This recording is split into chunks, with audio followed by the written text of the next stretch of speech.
What's up guys, welcome to new Unreal Engine 5 tutorial. Today I'm going to show you how to make a 3D health bar that will be on top of your enemies, AIs, characters, whatever you want. It's going to be a very easy video to follow, so let's get started. Alright, so the first thing I'm going to do is quickly go ahead and create my AI standings there so I can demonstrate this. Of course, if you already have your AI or enemy, you can use one. So I'm going to go ahead and just right click, create a blueprint class character, and this will be BP enemy enemy tooth, for example.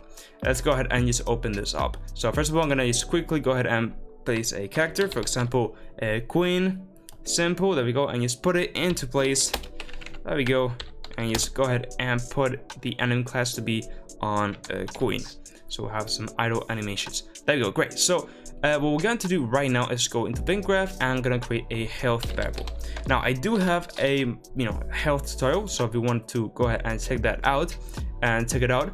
But for me in this tutorial, I'm not gonna go ahead and create a whole health system. Okay, this is just the health bar on top. So I'm gonna just quickly create a health value that will be, for example, 70, right? 70 out of 100. It will be for now. So we'll just control this by this variable, okay, just to make the example. Okay, so now what we need is a widget. So I'll go into user interface, widget blueprint, use a widget, and WB underscore health bar. Let's go ahead and open this up, and then we're gonna go ahead and add a canvas panel into it.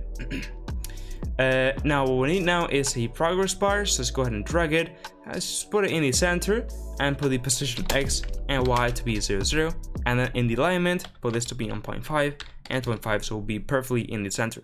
Let's go ahead and make this a bit bigger, maybe like this will work. So, and again we need to put the position X at 0 because, well, it moved. I'm gonna change the color into be red, of course, as always, all the health bars in the world in games. And then the percentage, for example, 0.7. So we'll go from 0 to 1. So we'll have to make an adjustment later on when we bind the value, but you get the idea, right? So this will be 70% of health right now. I'm gonna make it a little bit thinner, so it's a bit cooler. There we go, something like that. I'm not gonna go into UI, but UI perfect design, but you get the idea. Alright, so there are many ways that we can pass our current health from the enemy into here. We can go ahead and create a binding, but the thing is that if we do that, and when we try to cast into our enemy tooth, and we are not controlling it, and then we have to use it by the get owner node and stuff, it will not work. It's just simply not work. So what we can do instead is go and change this to be an appropriate name, for example, the health bar, just the health bar, and then make sure that its variable in here is text. So now from that, what we can do is go here and of course add the widget. So let's go up here, add a widget. It will be a normal widget, and this will be our health bar widget. We just call it like that, and then we can just put the widget class in here. So this will be basically the one that we have created, which is WB health bar, and you will see on here. Now it's very big. Let's go ahead and make it like that, and then make it smaller, like so. There we go. Put it here. So what we can do is just go into the event graph and delete all this except for the event tick. So with that, we can just go ahead and get the health bar widget. We can now go and get the widget itself. Okay, now we can go ahead and cast to the health bar widget. There we go. And now we can access that variable. So get bar health bar, and then we can do is set the percentage. So it's basically the variable that I basically showed you before. So this again will go from 0 to 1. So what we need to do is get our current health and divide it by our max health, which in this case I said that it will go from 0 to 100, so I will place it to 100. But of course, if you have a different one, you can even plug here a max health one. And with that said, it will go ahead and work. So if I drag in my enemy tooth and rotate it so it's facing us, for example, you can go here, and you can already see the health bar there, but you can see here, and it will be binded. So if I were to go into the character here and select it, there we go, I can go now down.